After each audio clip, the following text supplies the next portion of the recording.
দেখো দেখো দেখো এই দেখো এই দেখো আজকে করবো চিকেনের একটা ঝাঁকানাকা রেসিপিটা। চলো সাথে থাকো সাথে থাকো।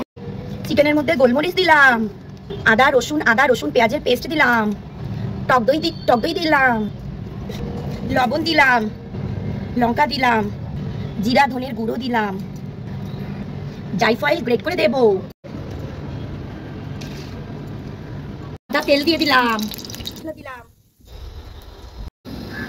গোটা গরম মশলাকে নেড়ে নিলাম। এইগুলোকে এবারে শুধু কষাবো। পেঁয়াজ আদা রসুন পেস্ট দিলাম। এবার চিকেনগুলো দিয়ে ভালো করে একদম কষাবো।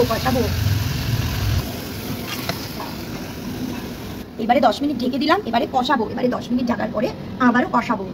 ভালো করে কষানো হয়ে গেছে।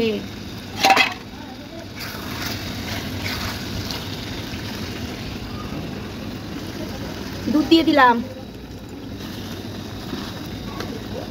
এবারে মাংসটা খুব ভালো করে ফুটছে।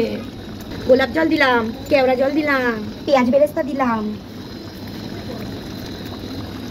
এবার জায়ফল একটু গ্রেট করে দিলাম। এই যে মাংসটা হয়ে গেল, এবার খেয়ে দেখাবো কেমন হলো।